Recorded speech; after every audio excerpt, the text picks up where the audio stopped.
నీ వంటి వారు ఒక్కరును లేరు, నీవే అతి శ్రేష్ఠుడా.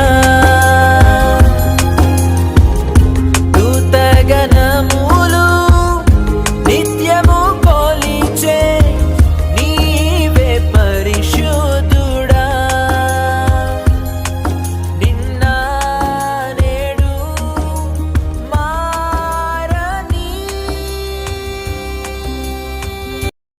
ప్రభువైన యేసుక్రీస్తు వారి అతి శ్రేష్టమైనటువంటి నామములో పాఠకులందరికీ మా హృదయపూర్వక వందనాలు. మత్తయి సువార్త 3వ అధ్యాయం 15వ వచనం. యేసు ఇప్పటికి కానిము, నీతి యావత్తు ఎలాగో నెరవేర్చుట మనకు తగి ఉన్నదని అతనికి ఉత్తరం ఇచ్చెను. కనుక అతడు అలాగూ కానిచ్చెను. యోహాను యోర్దాను నది దగ్గర ప్రజలకు మారు మనసు బాప్తిస్మం ఇచ్చుచూ ఉండగా యేసు నీటి బాప్తిస్మం పొందుటకు అక్కడికి వచ్చెను. యేసు పరిశుద్ధ దేవుని కుమారుడు. ఆయన యందు ఎలాంటి పాపము లేదు. ఎందుకంటే ఆయన పాపమెరగడు, ఆయనలో పాపము లేదు, ఆయన స్వభావంలో పాపము లేదు. అలాగే ఆయన ఏ పాపము చేయలేదు.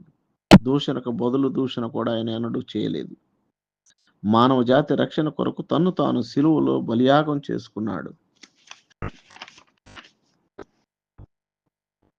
ఈ యేసు బాప్తిస్మం కొరకు రావటం చూసినటువంటి యోహాను ఆయన్ను అడ్డగించటానికి ప్రయత్నం చేశాడు. కానీ ఆయనకు జవాబిచ్చి, ఇలాగే మనము నీతి యావత్తు నెరవేర్చుట మనకు తగి ఉన్నదని యేసు చెప్పాను.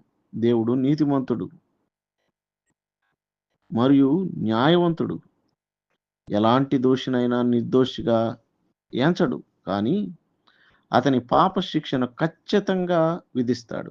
ఆ శిక్ష నిత్య నరకాగ్ని గుండం.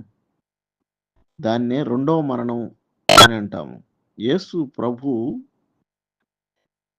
నీటిలో మునగడం అనేది మానవునికి బదులుగా సిలువలో శిక్ష పొందటానికి గుర్తుగా ఉన్నది.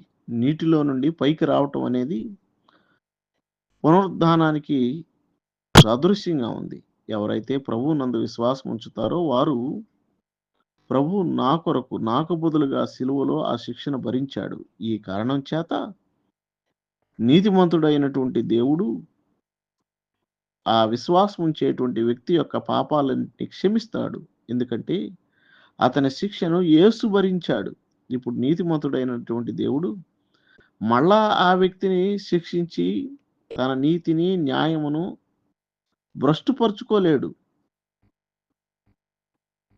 కనుక ప్రియులారా, ఈ ప్రభు మిమ్మల్ని ప్రేమించి సిలువలో తను తాను బలిగా అర్పించుకున్నాడు.